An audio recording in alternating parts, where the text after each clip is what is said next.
Olá, amigos, sejam todos muito bem-vindos a mais um vídeo aqui no canal. Eu sou a Juliana Castro e vamos de resenha desse lindão aqui, que eu fiquei muito feliz quando eu descobri a existência dele.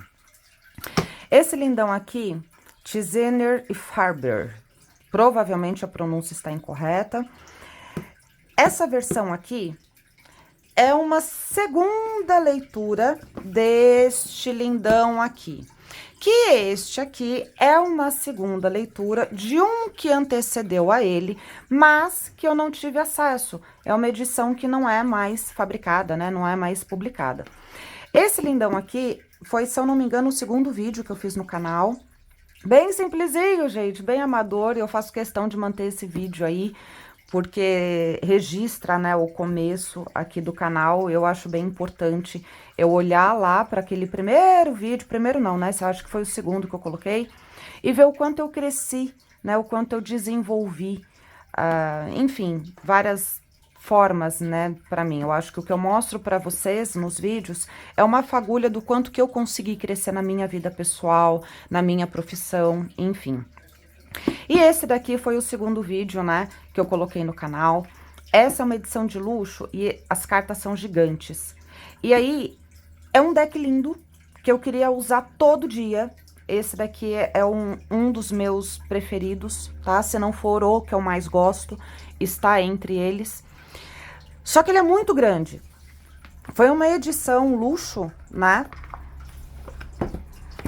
E as cartas, gente, são gigantescas. Inviabiliza utilizar, né, o tempo todo o tempo, até porque as cartas, elas não são de um papel nível S Games, que você tem a segurança de que pode embaralhar, né, com mais abruptez, digamos assim, não sei nem se essa palavra existe, que elas não vão estragar. Pelo contrário, aqui dá uma certa insegurança e as cartas são enormes. E eu queria muito utilizar esse deck com mais frequência, porque eu amo muito esse deck.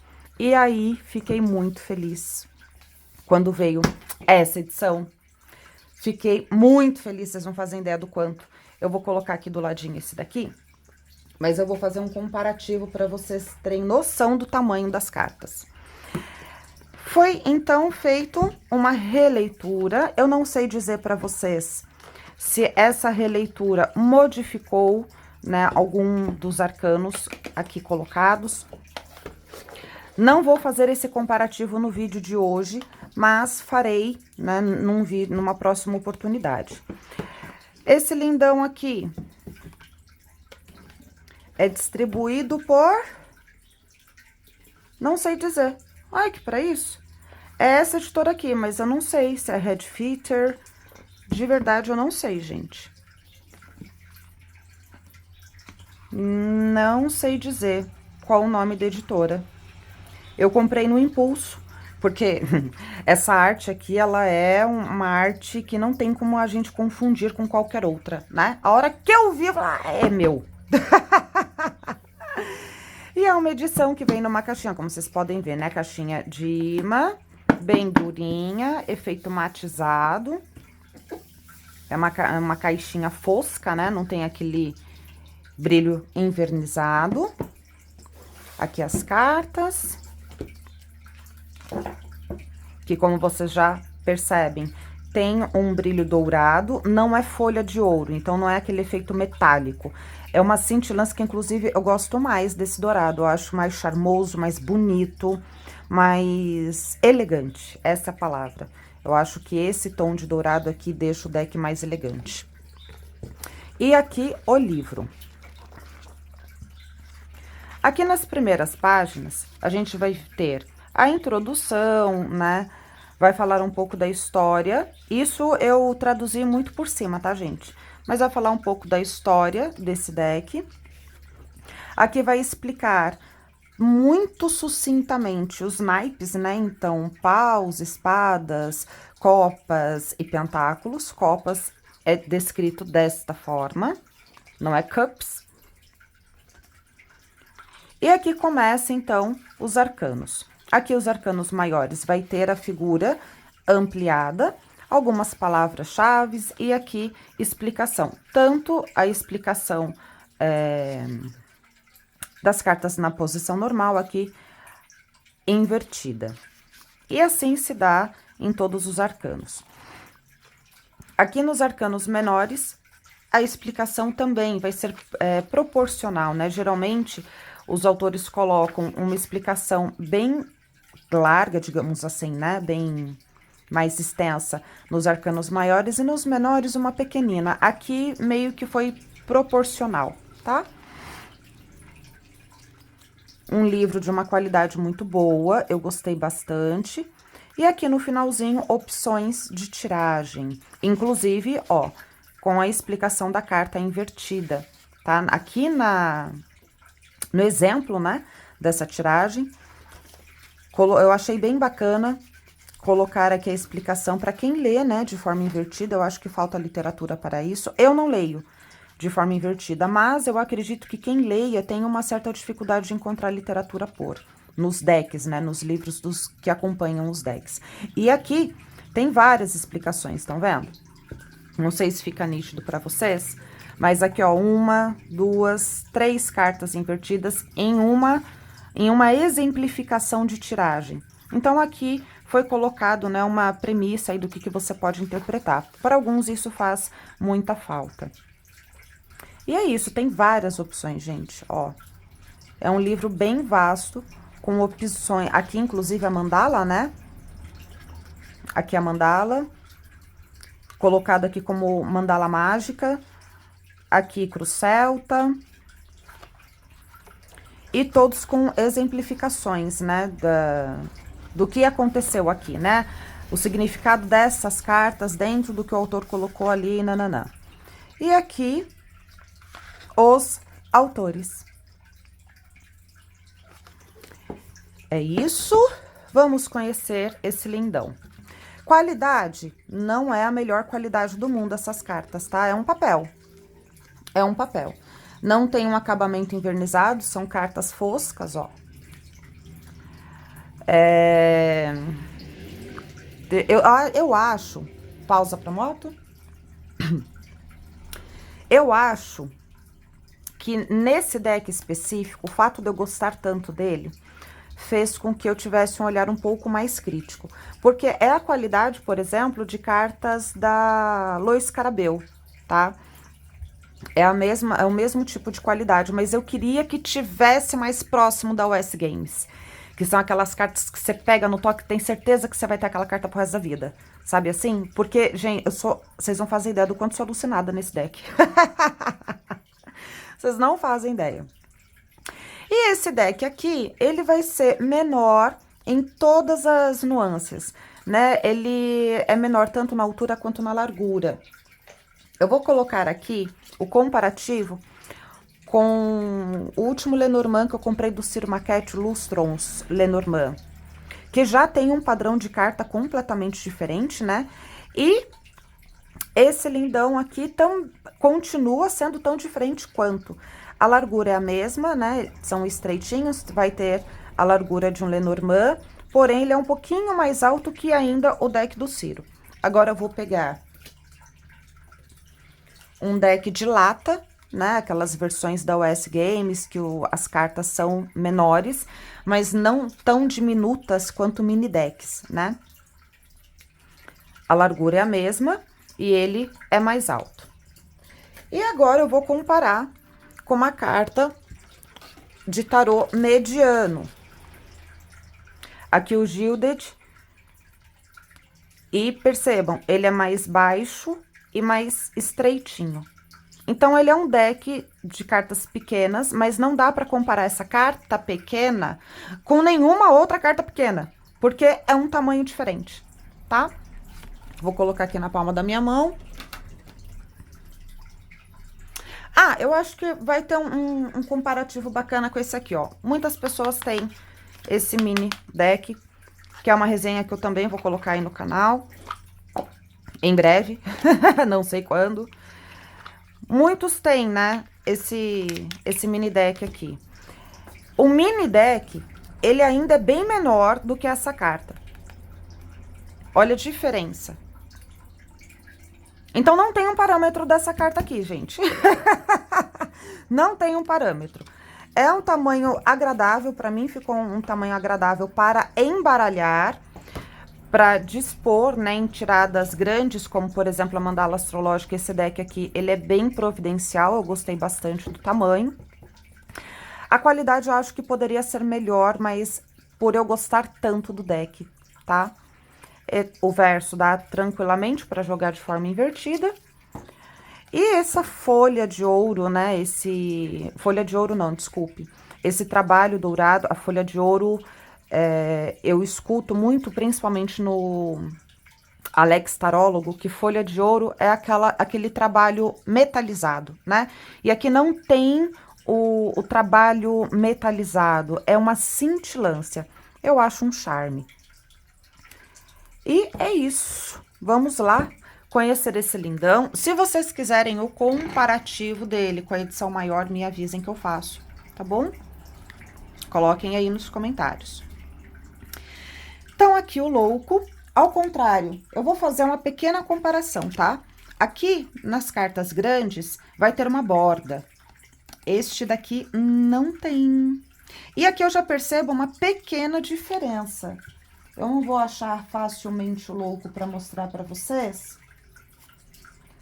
Mas a pequena diferença que eu noto é esse trabalho em volta aqui.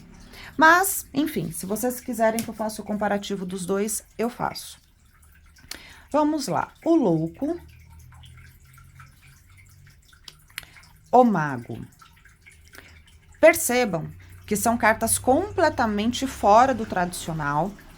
Mas, se você tem uma intimidade com as figuras de Pamela Colman, você vai conseguir ler esse deck tranquilamente. Pelo menos eu consigo, tá? Aqui, a sacerdotisa. E toda a simbologia de Pamela Colman está aqui, mas por uma premissa diferente, com um olhar diferente. Eles conseguiram colocar uma identidade muito singular nesse deck. A Imperatriz.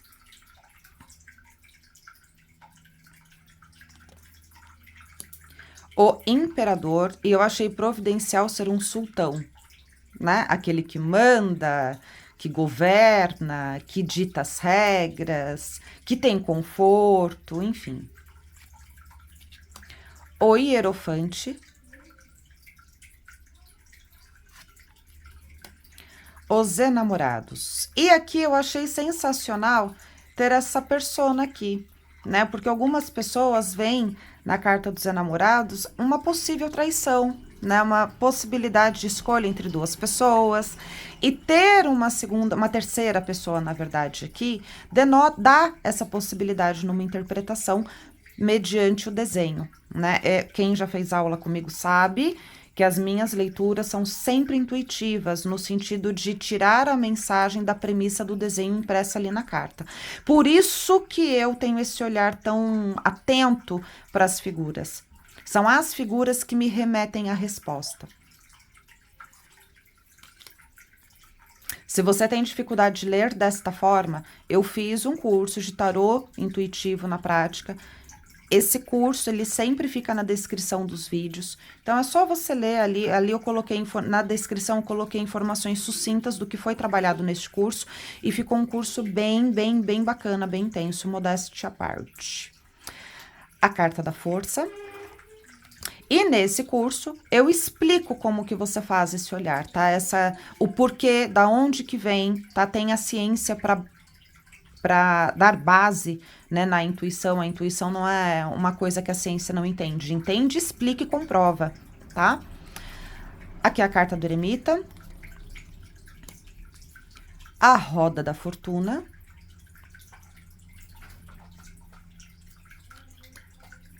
A justiça. Então, aqui ela seguiu mais o método mesmo de Pamela, né? Invertendo a carta da força com a carta da justiça, ao contrário de Marsella, né? Que aqui, no caso, em Marsella seria a carta da força.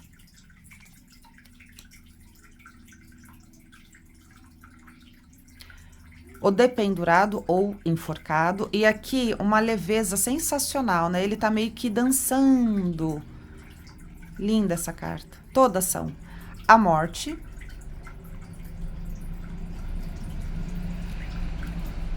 A temperança.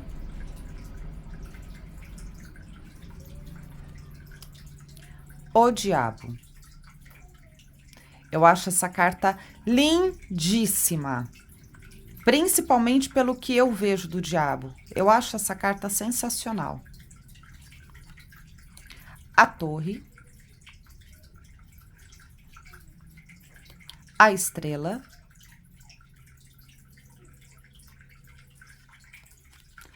A lua. E aqui, uma dualidade muito importante. É uma lua que tá sorrindo, tá tranquila, porém tem uma gota aqui. Tem uma lágrima aqui. Achei sensacional. Acho, né? Conheço esse deck, não é de hoje. A carta do sol. O julgamento. A carta do mundo. Vamos agora para o naipe de paus. 2 de paus.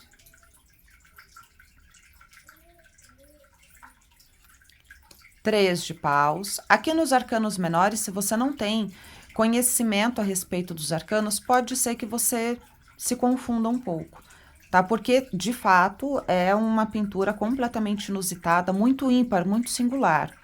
E aqui eu já posso falar para vocês que é um deck muito colorido, porém essas cores são agradáveis aos olhos. É um tom envelhecido, me parece, não sei se eu estou utilizando o termo correto, mas me parece um tom envelhecido mesmo, né? Então vai ter muita cor, mas nenhuma delas são chamativas, doídas aos olhos. Desculpem.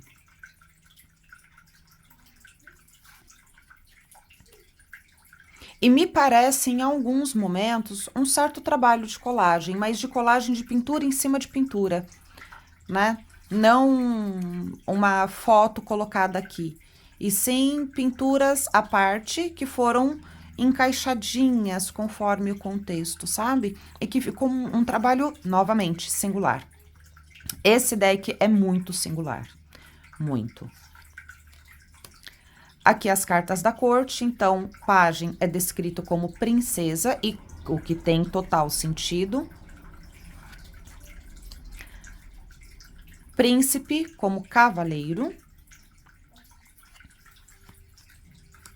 Rainha. Rei. Vamos agora para o naipe de espadas.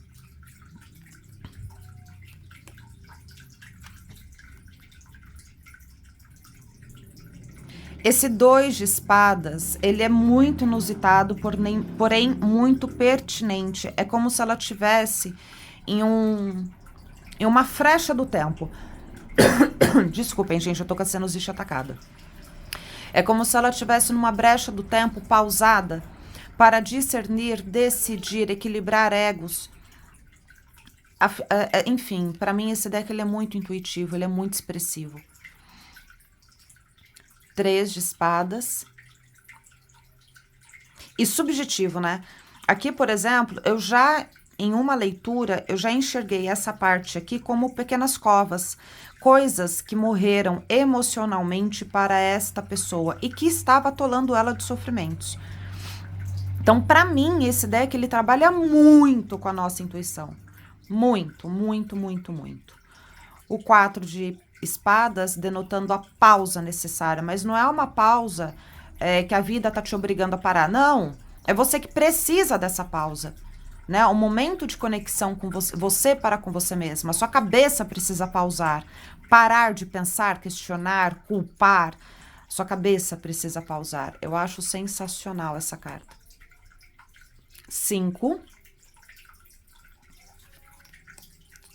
6. 7. Esse deck, a primeira versão dele que eu procurei feito doida pra ter, e que, né, infelizmente não se fabrica mais, se eu não me engano, foi publicado na década de 80, 90, tá? Foi um boom quando esse deck foi lançado. Eu sei porque através dessa edição de aniversário, eu fui atrás, né, de tentar entender um pouco mais. A explicação do livro é bem lúdica, é profunda, é terapêutica, obriga você a pensar. Não é o tipo de leitura, pelo menos da edição que eu tenho, tá bom? Não é o tipo de leitura que você vai ler lá uma resposta pronta. É uma literatura que obriga você a discernir, obriga você a racionalizar o que está descrito ali, como que você vê, entende? E esse tipo de leitura me encanta, simplesmente me encanta. Obriga a gente a tomar as próprias conclusões, construir as próprias ideias. Vamos agora para o naipe de copas.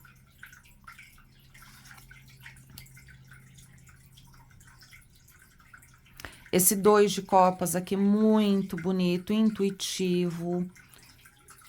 Ao mesmo tempo que tem o instinto da própria natureza, como que a natureza atua nesse sentido. Só um minutinho, gente. Desculpem, meus amores, pausa para filhos. Vamos continuar. Aqui mostra não somente como que esse instinto emocional, afetivo, o amor, né, age de forma natural, né, no meio animal, e aqui também como que reproduzimos isso, quanto humanos. Achei essa carta aqui sensacional.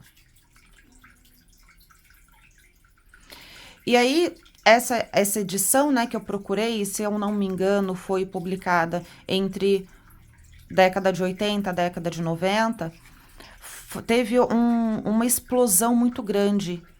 Muitas são as pessoas que procuram, inclusive, muitos tarólogos viraram tarólogos porque seus pais, tipo, sua mãe jogava e tinha a primeira versão desse deck, se encantou com esse deck e por conta disso começou a jogar, sabe?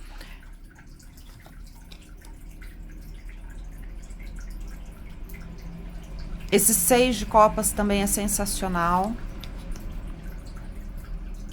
7.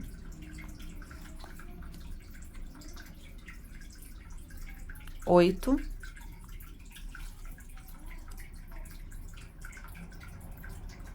Uma outra dificuldade que tem nesse deck é que não vai ter o número, né, nos arcanos menores. Então, minimamente, você tem que saber o inglês, o numeral em inglês de 1 a 10. 10 de copas, sensacional, inclusive com a presença da matriarca aqui, né? Princesa. Príncipe, ou seja, pajem e cavaleiro. Rainha. Rei. Vamos agora para o naipe de ouros. 2 de ouros. 3. 4. É sensacional essa carta, né? Olhando para o vizinho, mas tem tesouro aqui, né? Tem o que ela precisa, ela tem além do que precisa, mas está olhando para o que o vizinho tem, né? Com uma certa, tipo, o que eu tenho ainda quero mais, ou o que eu tenho ninguém pode me tirar. É uma expressão aqui que a gente pode interpretar muitas emoções, muitas atitudes, muitos pensamentos.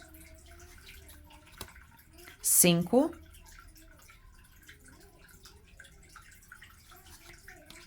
6.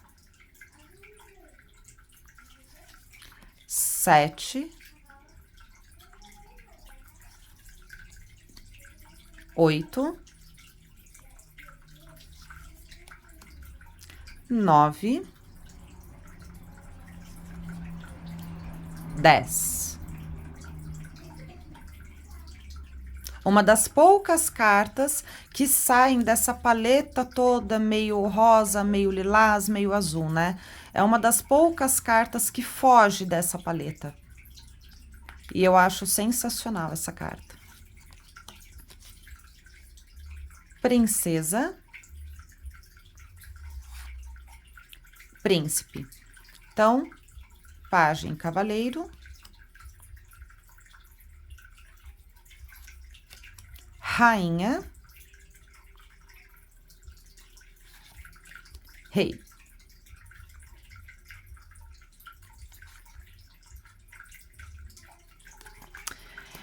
É isso, agora eu tô muito feliz porque eu vou poder utilizar esse deck em tudo que é leitura. Super fácil, gostoso de embaralhar, muito gostoso, muito mesmo. Desliza com facilidade também. Eu amei minha compra, fiquei super feliz que chegou com rapidez para mim, coisa que não tá sendo uma constante na Amazon, né?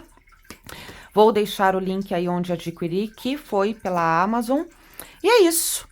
Deixa aí nos comentários se você já conhece esse deck, se não conhecia, se você gostou desse lindão, porque eu sou alucinada nele, tá certo? Um grande beijo no coração de vocês e até a próxima!